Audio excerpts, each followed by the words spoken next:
We're live. Mike and Nick at it again. No surprise. Joined this time by another special guest over at Pigskin Nut and with the first pick, Patrick Chiotti, to talk about his beloved Denver Broncos. Patrick, how are you? I'm doing great. You know, it's draft season, baby. We got 10 days. I know. I am looking so forward to just being done with this draft cycle. I started all the way back in May. So imagine how excited I am. Actually, technically, I started the week before the draft because my exams got canceled and I had already submitted all of my final grades. So jeez. Yeah, a whole year into it. I'm a whole year into it. No breaks season. At any burnout point. Season. Oh my God. Yeah. I'm looking forward to the draft ending. Writing like one or two like grades and surprise picks and all of that, and then taking like a 3-week detox. It's football. Necessary. And it's then so necessary.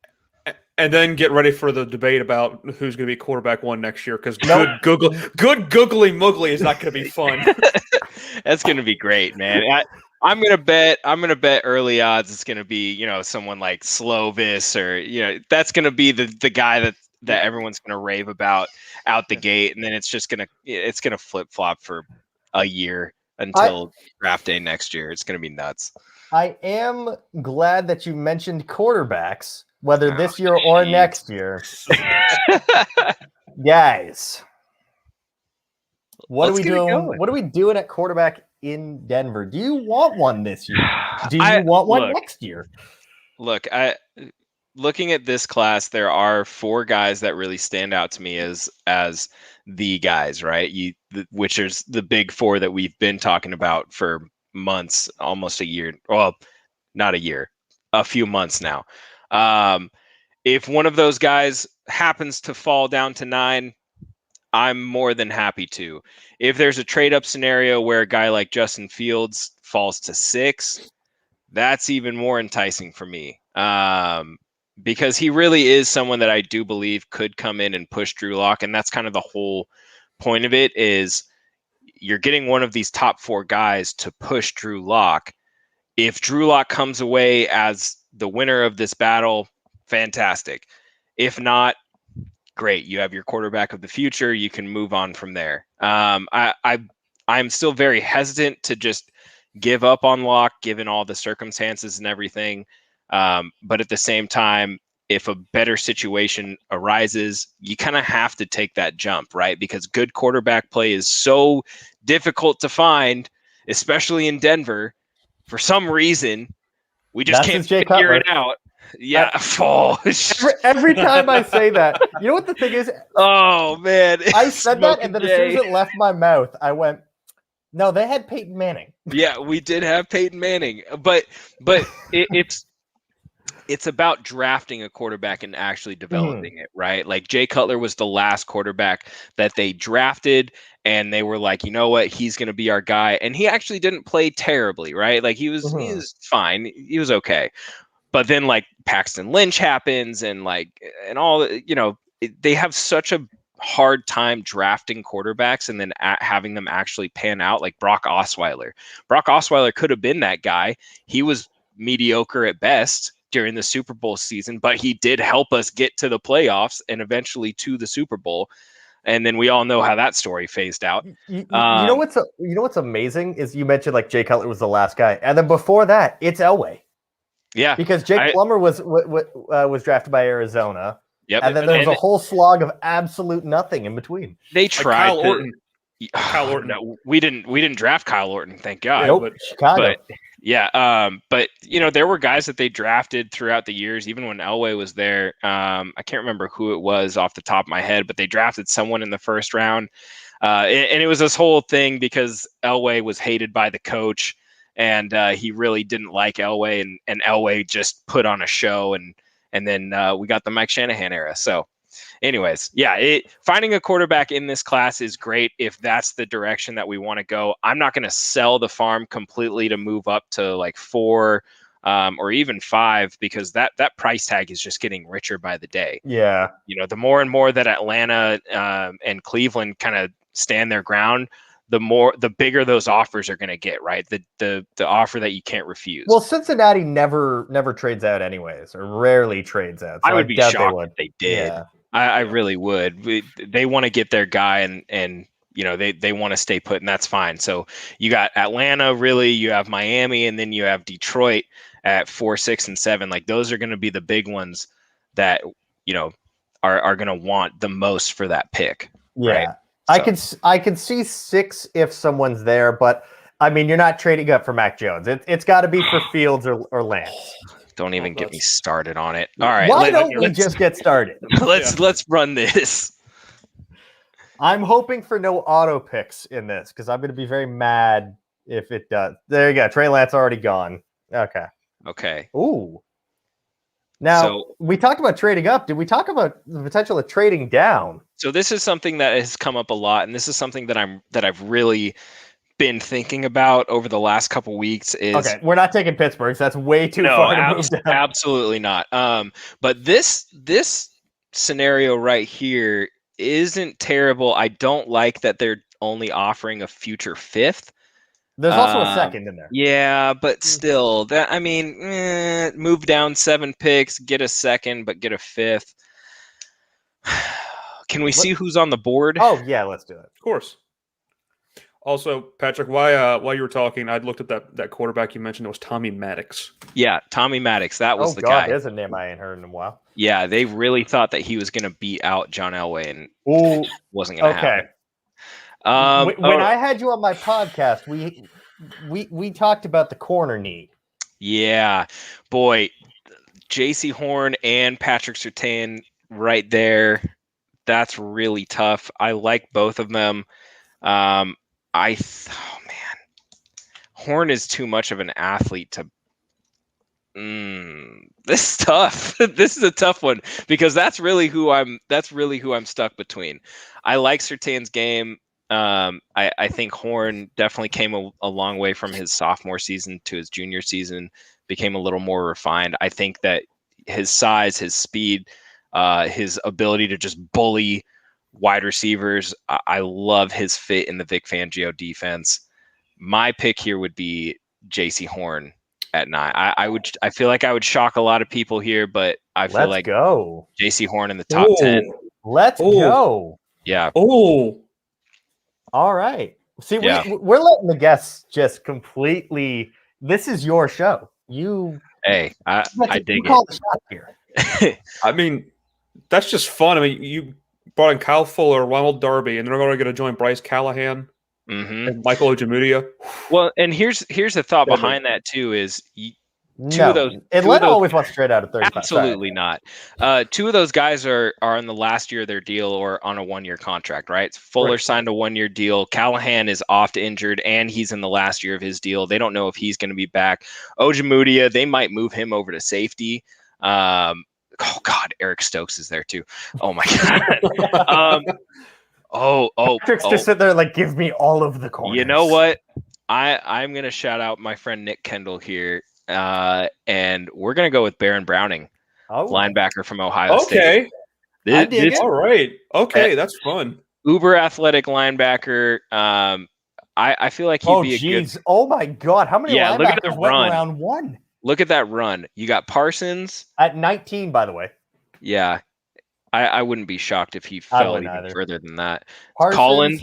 Owusu Karamoah. Yep. Remember when I got you Zaven Collins at pick 40? Oh, man, what a dream. Collins, Davis, look at that. God, those were the days. Insane. And then Caleb Farley to Carolina. One pick.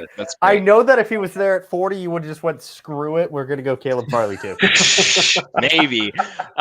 No, I like Baron Browning here. I think that pairing him with Alexander Johnson kind of gives them that tandem linebacker that they've really been looking for. And then Justin Stern. Is Alexander Johnson the one that tweeted out what I think he tweeted out? Yeah, he is. But we're not going to talk about that. We're not going to get uber political on this show. We are not. No. Just think before you tweet, man. That's all man. It's a whole big thing. I really like that pick. Honestly, it makes me happy. Go away, Pittsburgh. You wanted to trade up. They really love trade. They really, really love it. And It's ever since the Devin Bush Noah Fant trade. They've really been all about it. Which we won that trade, by the way. We'll just make that very clear. Yeah. Granted, Devin Bush got hurt. Okay, hang on. 64 for 71 and 237. Yeah. Yeah, let's take that. All right. Oh, let's take that. Oh, let's go. I'll take that.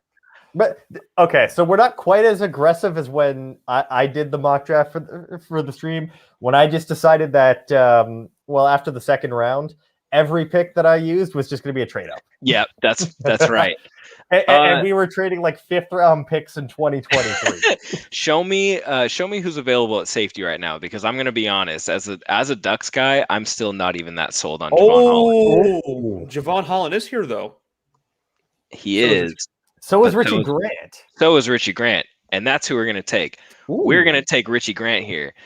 Listen, Denver only has 2 quality safeties on the roster right now, and one's on the franchise tag. No, and no. Oh no, he did sign long term. Signed long term. Yeah. So Justin Simmons and Kareem Jackson. Okay, and then behind that is Trey Marshall, PJ Locke, and then Ojemudia if they move him over. Ooh. Getting Richie Grant kind of gives them that flexibility past Kareem Jackson. They can pair him with Justin Simmons. He has some things that he needs to work on, but they really love his fit in this defense. They really think that he could be someone that they can make into Justin Simmons' long-term partner. So we're going to trade up and snag Richie Grant here. I am totally cool with that. He's really his draft stock's really blown up as of late. It has, man. And it's interesting to see, because I see a lot of people say that he's just a single high safety or whatever, but I think there's a lot more to it. I think he plays really aggressive towards the line of scrimmage, and that's something that they see in both Kareem Jackson and Justin Simmons. And it did take oh my God. Hang on. I was messing with some with some microphone settings. No, you're good. 89 for 134 and 191. 114. Oh, 114. Sorry. Boy. Are you feeling dangerous today? Do you want to make this? I'm feeling dangerous. You know what, Cleveland? Let's go. Let's do it. Okay, here we go. Show me everyone that's on the board right now. You can get your quarterback in Davis Mills. Nope. I already know who we're taking right here. We're taking Spencer Brown from Northern Iowa. That is my draft crush. I think that he could easily step in and be a starting right tackle. I think that he could. Juwan James has these issues that he's expensive to cut up. Though. That's the problem. He is, and that's the thing is even if Spencer Brown needs some time to develop, you still have him as the backup plan. Juwan James is apparently coming back and he's ready to play and stuff like that. But until we see it, I'm not really gonna pay too much mind into it.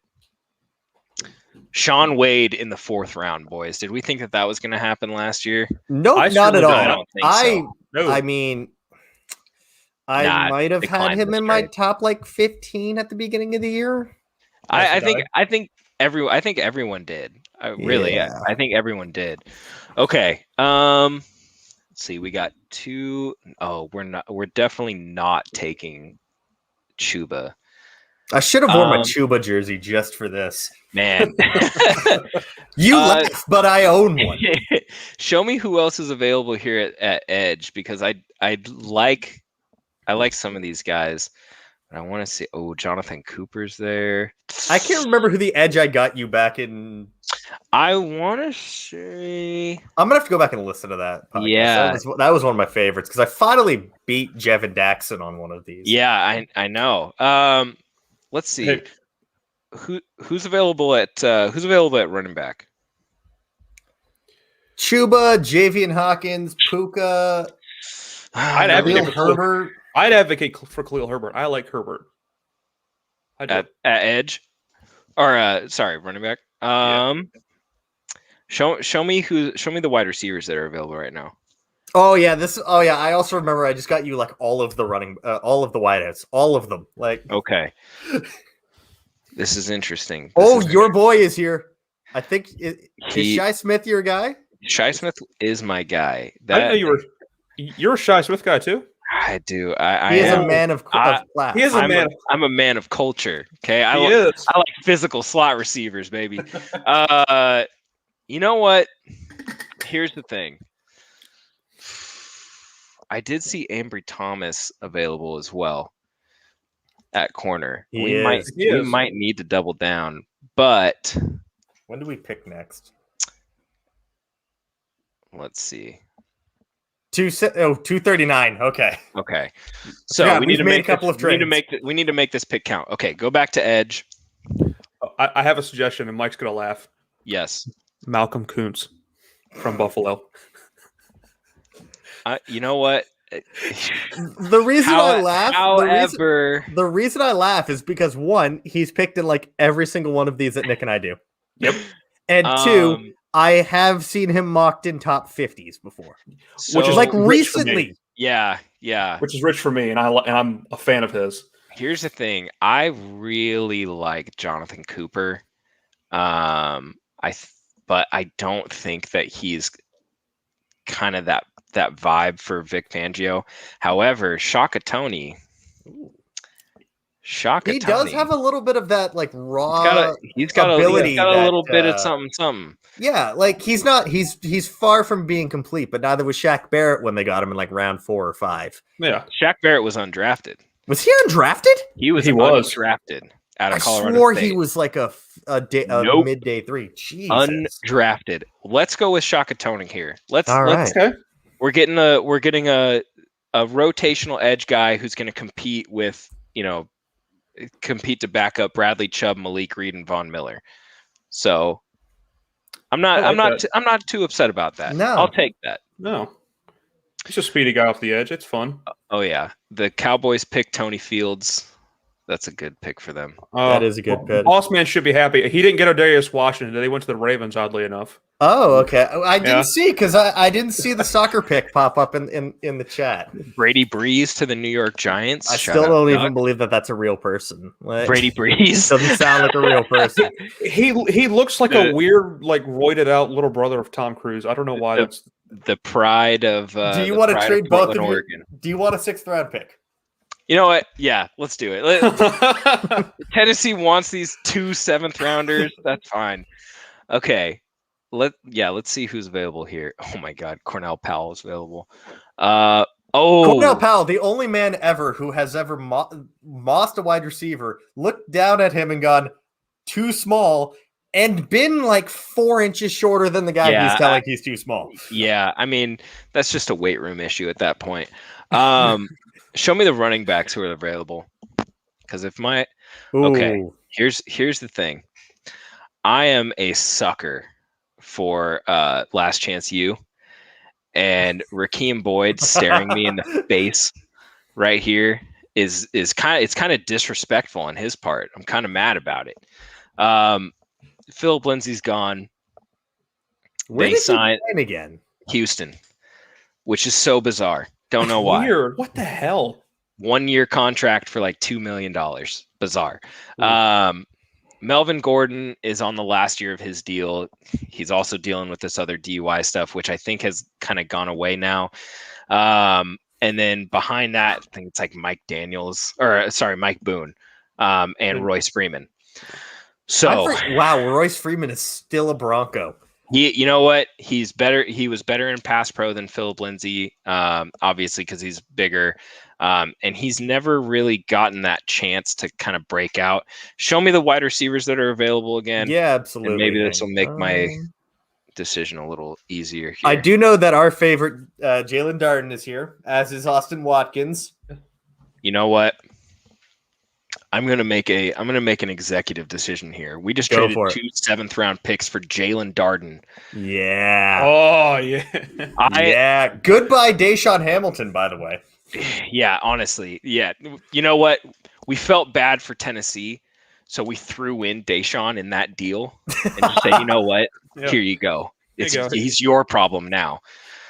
So I feel good about that.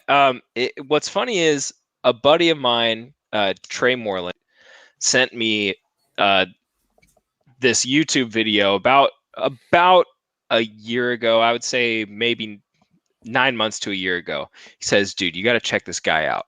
He's absolutely insane.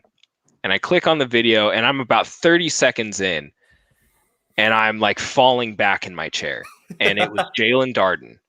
And dude had the quickest feet. I mean, having him on this team with his like almost identical twin KJ Hamler is going to be oh my god, absolutely insane. And Jerry Jeudy. Well, listen, here's what I'm thinking of. Okay, I'm thinking of all the reverses that we ran with KJ Hamler last year, and then making it a double reverse with Darden coming. You want that'll be the entire offense. It'll be like a triple option reverse offense. Drew Lock won't have to worry about a thing because we're just going to have blazing speed on the outside. It's going to be great. Now, I do like Darden as a potential just another receiver, but someone who can contribute in special teams. I think that he kind of fits that mold that they were trying to do last year by getting Jeudy and Hamler and saying, you know what, speed kills in this league. KC did a very good job of doing this. We're going to do the same thing. So looking at this board, you know what, this makes me happy because we fill some needs immediately. We didn't sell everything for a quarterback. We finished with 4 top 100 picks. And not only that, you got at pick 215, you got a player that I have at, where is he? All right, I don't have time. Hang on. I mean, I have Jalen Darden at 107. So that's good value then. That's fantastic value. And even Shaka, I think, isn't around where we got him on my board. Right. And I mean, Shaka's really one of those guys that we're just gonna. He's going to be a developing guy. He's going to be rotational, with Malik Reed showing out last year and Derek Tuska is still on the roster. I would imagine that he would be someone who would be battling for that rotational job, but I think Shaka Toney could come in and be an upgrade there. Obviously he'll be, a special teamer as well. So I think that's not a bad pick there at 152, but you get Spencer Brown who could come in and compete at the right tackle spot immediately. Yeah. See, looking at that, look at that. Come on. Yeah. Richie Grant from Michael Carter and Royce Newman. Okay. They're picking Michael Carter in the 3rd round. What are they doing? How many running backs does Tampa need? They have like all of them. Yeah, all of them. And then Royce Newman, and then we got Spencer Brown for Kyle Trask and Tommy Kramer. Wait, no, this is the better one. Jalen Darden for Grant Stewart and Sam Ellinger. That is such a Tennessee pick right there. That is such a Tennessee pick. You know what? We're gonna take the greatest quarterback in the history of the NFL draft. In what was that guy's name from Hawaii last year? Cole McDonald. Yeah. Cole McDonald. Stone Cold McDonald. They took Cole McDonald and did nothing with him, and they said, you know what, we're gonna double down on this and we're gonna take Sam Ellinger. I love it. What perfect way to press F in chat. F's in the chat. That makes me happy. Seeing the play out of those trades makes me very happy. Tommy Kramer, that's fine, but we got UDFA in my book, so yeah, we got him in round 6 now. We got a starting right tackle out of it, and they got Kyle Trask and Tommy. Who did the go back up? Oh yeah. Okay. Yeah, no. We're good. We're good, man. That's fantastic. We'll take that. Yeah. I think that those are quality. Like maybe Michael Carter would have been a fine choice. But at the same time, we already have some running backs on the roster that'll get stuff done, and still Levante Bellamy is still there. So who knows? Tyler Cope and the soccer pick. Cope Browning. Cope. But I think these are fantastic trades. Yeah. I like how they played out. Works out great for me, and seeing this final board, man. Maybe picking JC Horn at 9 is a little rich for some people. But I think that he has all the qualities you want in a starting cornerback. And with the health concerns of Bryce Callahan and Ronald Darby, those are two guys that you really can't trust to finish a full 16-game season. So getting a guy like Horn, who could possibly come in and be cornerback 2 if something happens, I mean, it's always good to have a backup plan. So definitely. Yeah. Definitely. Well, I mean, thank you again for joining us. Of course. Thanks again, Pat. So if the people want to find your work, this is your time to plug your stuff. Yeah, man, you can find me over at pigskinnut.com with the first pick. I'm in trying to do some stuff for them, getting back on the grind, and then at my Twitter at Patrick Chiotti, just going to be pushing out as much content as I can over the next 10 days. So we'll see how it goes. And as always, thank you guys for watching. For Nick, for myself, for Patrick, for Tyler, the rest of the guys over at Blue Chip Scouting. Thank you so much for tuning in. Like, subscribe, buy the merch, and until next time, y'all have a good night.